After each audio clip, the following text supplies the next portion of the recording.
नमस्कार, बहुत स्वागत है आपका। आप देख रहे हैं किस्मत कनेक्शन और मैं हूं आपके साथ शैलेंद्र पांडे।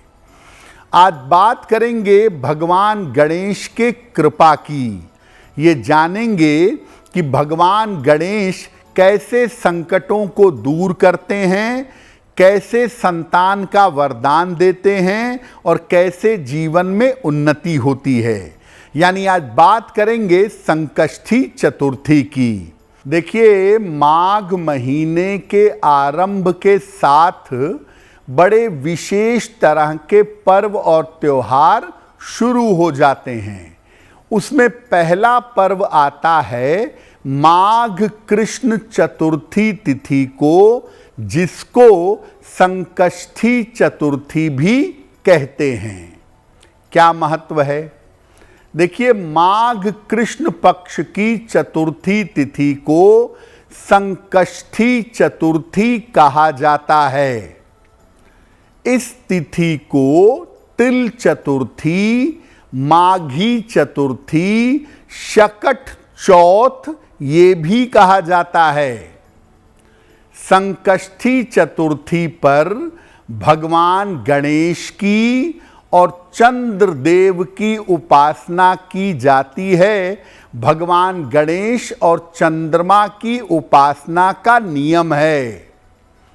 जो कोई भी संकष्टी चतुर्थी पर भगवान गणेश की उपासना करता है, संकष्ट हरण गणपति के स्वरूप की उपासना करता है, उसके जीवन के संकट नष्ट हो जाते हैं, दूर हो जाते हैं।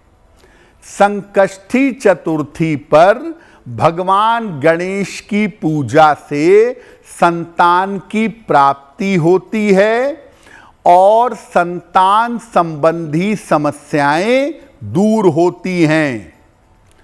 संकष्टी चतुर्थी पर भगवान गणेश के संकष्ट हरण स्वरूप की पूजा की जाती है और इस बार संकष्टी चतुर्थी 6 जनवरी को है, जिसका लोग व्रत रखेंगे, उपवास रखेंगे और भगवान गणेश की पूजा की जाएगी। देखिए, संकष्टी चतुर्थी पर भगवान गणेश के संकष्ट हरण स्वरूप की पूजा की जाती है और इनकी पूजा करने से विशेष लाभ की प्राप्ति होती है।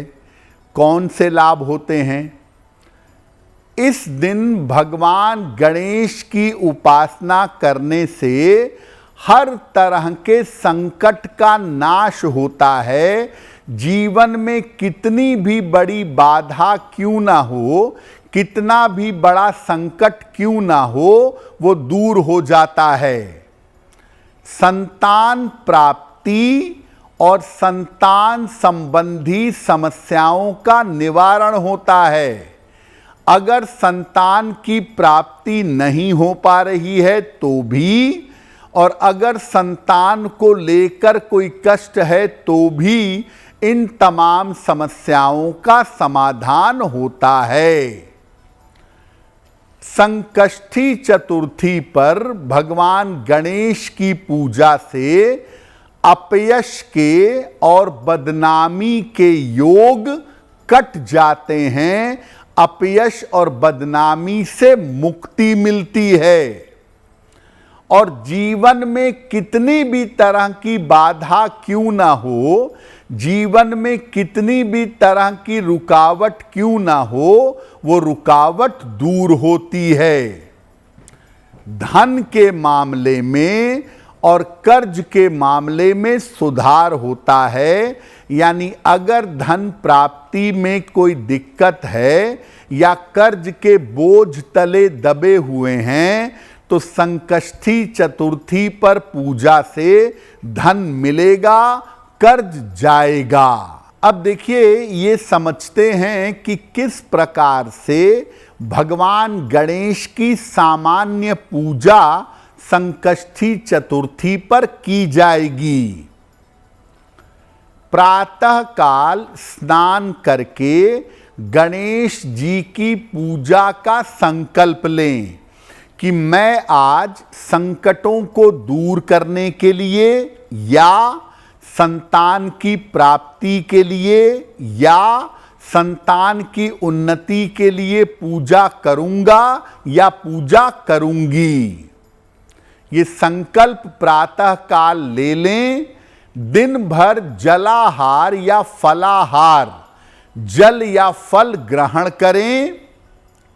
शाम के समय भगवान गणेश की विधिवत उपासना करें। उन्हें फूल, धूप, दीप, मिठाई, वस्त्र, माला ये सब अर्पित करें। और विशेष रूप से संकष्टी चतुर्थी पर तिल के लड्डू बनाए जाते हैं, काले तिल के भी और सफेद तिल के भी। तो भगवान गणेश को तिल के लड्डू अर्पित करें, दूर्वा और पीली मिठाई अर्पित करें। इसके बाद चंद्रमा को निगाह नीचे करके अर्घ दीजिए, यानी जल चढ़ाइए। चतुर्थी का चंद्रमा कलंकी चंद्रमा है, उसका दर्शन मत करिए। सर नीचे करके चंद्र को अर्घ दीजिएगा। इसके बाद भगवान गणेश के बड़े सारे मंत्र हैं। ओम गं गणपतये नमः, वक्रतुंडाय हूम, ओम नमो भगवते गजाननाय। बहुत सारे मंत्र हैं, किसी भी मंत्र का जप करें और उसके बाद जैसी आपकी कामना हो, जैसी आपकी प्रार्थना हो, उसको पूरा करने के लिए प्रार्थना करिएगा। अगर सरल तरीके से भी आप संकष्टी चतुर्थी पर भगवान गणेश की पूजा करते हैं और प्रार्थना करते हैं तो आपको लाभ होगा। देखिए, आपको बता रहे हैं कि संकष्टी चतुर्थी पर अगर आप भगवान गणेश की पूजा करते हैं तो जीवन की बड़ी से बड़ी बाधा का और संकट का नाश होगा। क्या उपाय करेंगे? पीले वस्त्र धारण करके भगवान गणेश के सामने बैठिएगा। उनके सामने घी का एक चौमुखी दीपक जलाइएगा। अपनी उम्र के बराबर लड्डू रखिएगा और संकष्टी चतुर्थी पर ये लड्डू तिल के होंगे। इसके बाद एक एक करके सारे लड्डू गणेश जी को चढ़ाइए। मान लिया आपकी उम्र 32 वर्ष है तो 32 लड्डू रखिए और एक एक लड्डू भगवान गणेश को चढ़ाइए। हर लड्डू के साथ कहिए गंग गंग, ये कहते जाइए। और अगर आप और बेहतर करना चाहते हैं तब आप कहिए ओम गंग गणपतये नमः। अगर लड्डू ज्यादा नहीं हैं तो एक ही लड्डू को आप बार बार मंत्र के साथ गणेश जी को चढ़ा सकते हैं। इसके बाद बाधा दूर करने की प्रार्थना करिए। एक लड्डू खुद खा लीजिए और बाकी लड्डू लोगों में बांट दीजिए। अगर आप ऐसा करते हैं संकष्टी चतुर्थी पर तो निश्चित रूप से जीवन की बाधाएं, रुकावटें समाप्त हो जाएंगी। देखिए, संकष्टी चतुर्थी पर ज़्यादातर महिलाएं व्रत रखती हैं संतान की प्राप्ति के लिए भी और संतान की उन्नति के लिए भी। लेकिन आप ये जानिए कि संकष्टी चतुर्थी पर आपको बहुत सारे और वरदान भी मिल सकते हैं अगर आप पूजा उपासना करते हैं तो। जैसे अगर आपके जीवन में कोई बहुत बड़ी बाधा है, कोई बहुत बड़ा कष्ट है, संकट है, तो उसको दूर करने के लिए संकष्टी चतुर्थी पर कम से कम 3 बार संकट नाशक गणपति स्तोत्र, संकट नाशक गणपति स्तोत्र कम से कम 3 बार जरूर पढ़िएगा और प्रार्थना करिएगा, आपके जीवन की बाधा और रुकावट दूर हो जाएगी। संकष्टी चतुर्थी पर अगर आप संतान की प्राप्ति चाहते हैं तो पति पत्नी को एक साथ भगवान गणेश की पूजा करनी चाहिए और एक उनकी स्तुति है संतान गणपति स्तोत्र। संतान गणपति स्तोत्र, इसका पाठ अगर पति पत्नी मिल करके संकष्टी चतुर्थी पर 3 बार करें, पति पढ़ लें पत्नी सुन लें या पत्नी पढ़ लें पति सुन ले, ऐसा भी कर सकते हैं। अगर इसका पाठ पति पत्नी मिलकर संतान गणपति का पाठ करें तो संतान की प्राप्ति बड़ी आसानी से होगी। और अंतिम जो महत्वपूर्ण बात है कि अगर आपको कोई ग्रह परेशान कर रहे हैं, ग्रहों की बाधा से दिक्कत आ रही है, तो ऐसी स्थिति में गणपति अथर्व शीर्ष का पाठ करिएगा संकष्टी चतुर्थी पर।